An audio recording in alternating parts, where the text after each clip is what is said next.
umaga po sa ating lahat. So, time check now is 1:27 a.m. Okay, so yan, puyatan tayo ngayon. Ito yung normal na nangyayari sa mga working student, OFW dito sa Hong Kong. Kagaya ko, kagaya dun sa mga capstone students. So, alam ko na kahit siguro sila, hindi rin sila natulog at this moment. So, ang ginagawa namin sa gabi is uh, in, tinatapos namin yung mga kailangan gawin before Sunday. Kasi nga yung sa weekdays is working days. So, usually ang nangyayari, hindi ka makagawa dahil yung sobra siguro minsan napagod mo, tsaka late na din na matutulog. So, Saturday night, minsan naghahabol. So, ito, bukas is sit-in exam namin. So, ang ginagawa namin ngayon is reviewer lang ito. Pero kailangan namin tapusin dahil kailangan ipasa namin ito. Okay, so, yun. Ang pinag-aral namin ngayon is about accounting concepts. So, kung nakikita nyo naman dito sa screen natin, yan, lapit ko para makita nyo. Yan. Why is it important to learn accounting? Yan. So, di ba, napakaganda nung question. So, bakit nga ba napakahalaga na dapat marunong ka sa accounting? Ano ba yung accounting na lagi nating naririnig? Uy, accountant yan. Galing. Di ba? Accountant yan talaga. So, when we say accounting, it's not just about the numbers, but they are the one. This is the process, and these are those people na pinag-aralan nila, mga accountant, yun, yung mga tao na pinag-aralan nila about accounting, yung about uh, sa finances, okay, sa finances management ng isang negosyo. Yun, yung mga pinag-aralan nila. At gagawin nila na magiging operational yung isang negosyo. Yun.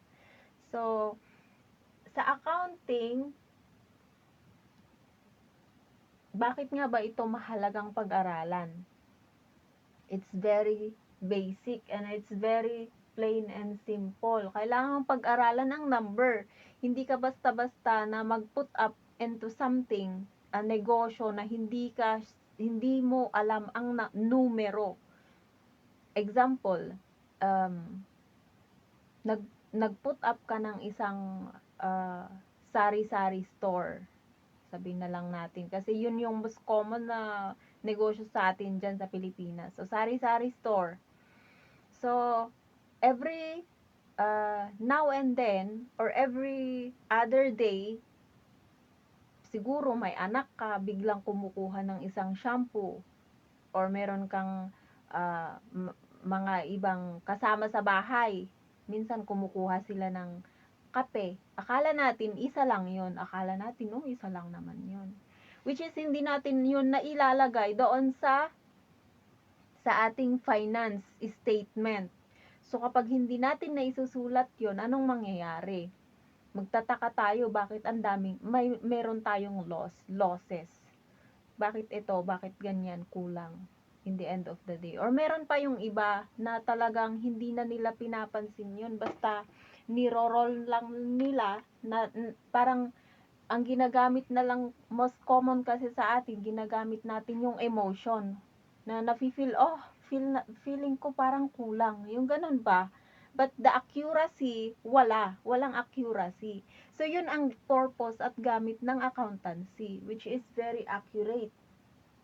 Okay, so, accuracy, yun yung isa sa mga principles na maitutulong ng accountancy. So, hindi mo kailangang mag-aral ng 4 years or 5 years or 6 years para maging isang accountant. Hindi ko sinasabi na maging accountant tayo. And again, itong page nga natin is uh, we are encouraging people to become not only to become an entrepreneur para magpayaman ng pera or magpadami ng pera o magpadami ng ari-arian, but we are encouraging people how to use properly their resources. Alalahanin natin na bawat resources na meron tayo, ano ba yung mga resources? Yun yung mga bigay ni God na mga raw materials sa atin. Raw materials. Kapag sinabing raw, kagaya ng lupa, tubig, yan, yung hangin, bigay niya lahat yan. Yung puno, bunga ng puno, grasses, everything. Yung sa animales, bigay niya lahat yan. Na libre, walang bayad na nanggaling sa kanya. And the thing is, paano ba natin ito gagamitin? Itong katawan natin actually is part of those resources kasi binigay din niya to sa atin. So how did we use our eyes? How did we use our hands? How did we use our brain? Is it addict lang sa cellphone, scroll dito, scroll doon, wala tayong ginagawa para mag-grow? So how did we use our body? Because it speaks something about our faith to the one who gave all these resources. Okay, so yon, accounting is very important bago mag-put up ng negosyo. You must know your numbers. Basic lang. Kailangang meron kang ballpen, meron kang papel. And then you write down everything from your capital, your expenses, yung expenses mo sa labor, materials, kailangan mong i-jot down lahat yon. And then what? You must at least know the 4 operational of the mathematics. Ano ba yon? Subtraction, addition, multiplication, and division. As long as you know those 4 operational of mathematics, you know, alam mo exactly kung paano at ano ang kailangan mong gawin. Siyempre, kung expenses yan, ano bang gagamitin mo? Subtraction. Subtract mo yun doon sa kapital mo or doon sa uh, pera mo na meron sa'yo, sa cash flow mo. So, yun ang kahalagahan ng accounting. So, very simple and very basic. Unless lang kung gusto mo talagang maging accountant, then wala ding problema. You just mag-aral ka, magtiyaga kang mag-aral. So, yun. Anong oras na ba? Now is nawala na yung oras natin. Ayun. Nag-ano na siya. So, yun. Maraming salamat po sa panonood sa umaga na ito. And then, hindi po kami natutulog. Natutulog. And then, nga pala, thank you kay Queenie dun sa friend niya. And then, kinuha na yung gitara dito. Thank you, Queenie. Yan, si Queenie masyadong, student ng capstone yan. Masyado siyang,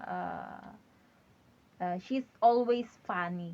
Si Miss Queenie. Okay, so, thank you sa panonood and then hopefully nakatulong ito sa atin. And then, we will give more update about entrepreneurship, hindi lang sa entrepreneurship, but also about our faith, about our beliefs. There's more here in Pinoy Rising Entrepreneurs that it may help and it will encourage us. Kasi nga, dito tayo sa mundo. Hindi naman pwede na tumigil tayo sa paghinga. Kailangan magtuloy-tuloy lang araw at gabi habang tayo nabubuhay. At habang tayo nabubuhay, let's do our best and do good so that it will benefit others. Maraming salamat and bye-bye! Magsusulat pa ako.